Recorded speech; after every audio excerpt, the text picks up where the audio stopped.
pessoal da Terra, tudo bom com vocês? O livro da nossa resenha de hoje é um dos que mais caem nos vestibulares e é um dos mais populares da nossa literatura brasileira. Qual será o livro de hoje? Tan, tan, tan. Isso mesmo, eu estou falando do livro Memórias Póstumas de Brás Cubas, do nosso querido escritor Machado de Assis. Não estou falando nada mais, nada menos do que Memórias Póstumas de Brás Cubas, do nosso querido Machado de Assis. Logo no prólogo do livro, Brás Cubas dedica-o para os vermes que comeram as suas entranhas. Isso mesmo, Memórias Póstumas. Estamos falando de um personagem que está morto e vai nos relatar as suas memórias. É meio estranho isso? É sim, mas é o que vamos conhecer um pouquinho dele hoje. Isso mesmo, estamos falando de alguém que está morto. E ele nos diz: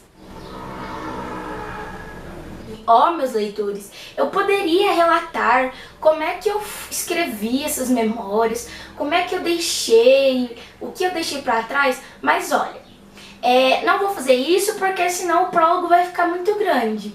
E para você que gostar da leitura, ótimo, era para isso mesmo que eu fiz. E você que não gostar, vou te dar aí uns cascudos, porque deu muito trabalho. Olha que ele diz isso só no prólogo. Para você entender melhor a história, a gente tem que voltar lá atrás, entender o início do realismo no Brasil. O contexto da obra, por que foi escrita assim e por que virou um grande clássico da literatura brasileira. Ele começa a ser publicado em 1880, isso mesmo, no século XIX, por Machado de Assis. Era publicado em jornais, um capítulo por vez. Ele começa em maio e só termina em dezembro. Isso mesmo, o Machadão, nosso querido Machado de Assis, teve um longo tempo para poder escrever a obra e pensar com detalhe, e pensar com cuidado nos detalhes. Só virou um livro físico em 1981, um ano depois da escrita dele por fragmentos que eram publicados em jornais. E por que ele inicia o realismo brasileiro? É um livro muito moderno, traz características que veremos só um tempão depois no modernismo. Alguns escritores, como Oswaldo de Andrade, só conseguiram fazer isso em suas obras um tempo muito depois, lá no modernismo. E Machado de Assis, muito antes, já conseguia retratar isso no seu livro Memórias Póstumas. Não há um tempo linear, é um texto desfragmentado, esse tempo aqui de Brás Cubas. E o livro é narrado em primeira pessoa. Isso mesmo, Brás Cubas, o personagem, fala diretamente com o leitor do livro. E outra, ele é um narrador póstumo, um narrador falecido. Isso já é um grande diferencial para a literatura da época. O livro, como um todo, é uma crítica à sociedade, é uma crítica à elite da época.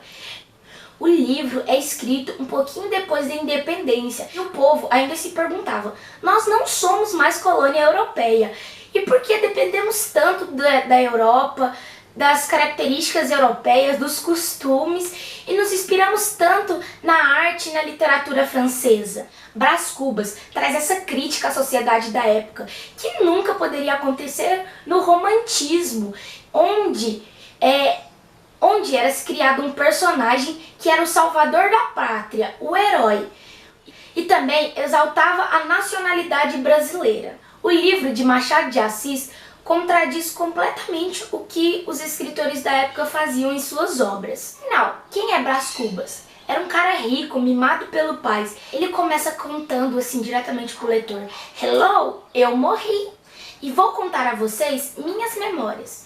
Fui um cara até que tranquilo.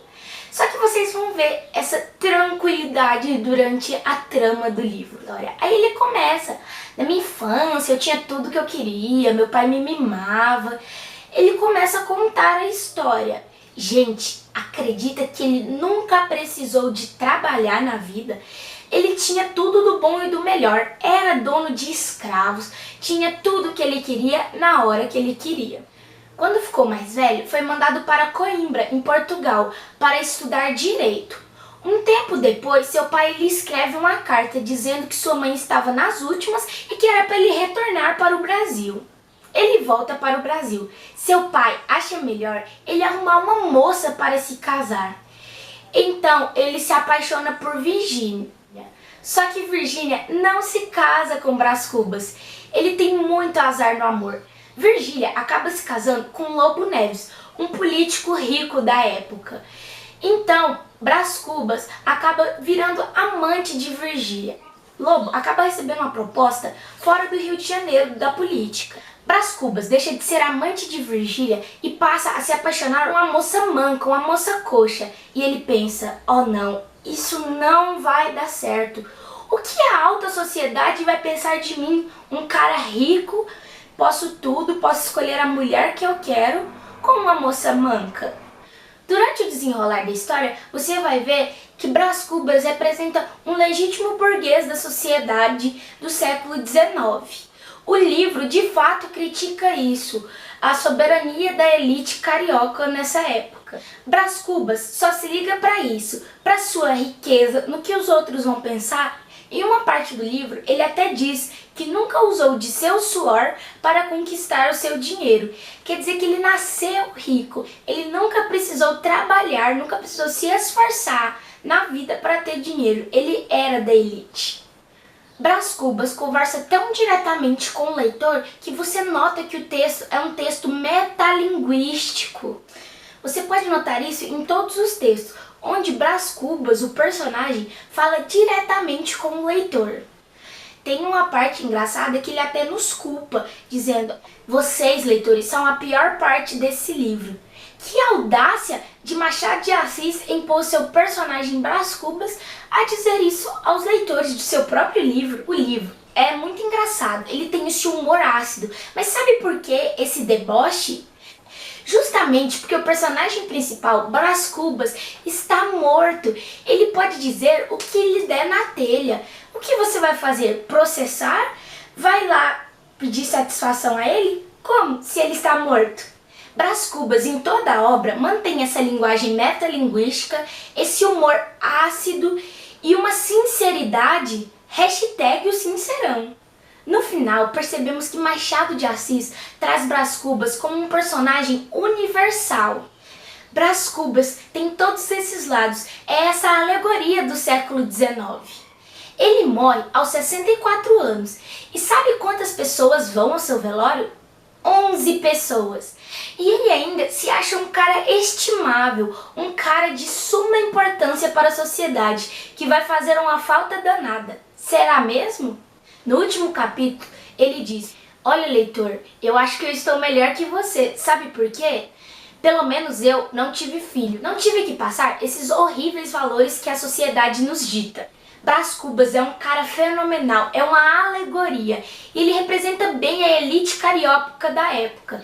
Ele os critica e como também ele é um deles, ele acaba se criticando na sua própria memória. O livro tem esse humor ácido, esses deboches que Brás Cubas faz. É uma ótima opção de leitura, ainda mais para você que vai prestar algum vestibular recente. É uma ótima pedida. E tenho certeza que você vai se divertir com as peraltices de Brás Cubas. Então, meus amigos da Terra, é a hora de dizer adeus. Bye, bye! Não esqueça de deixar aqui o seu like. Até a próxima!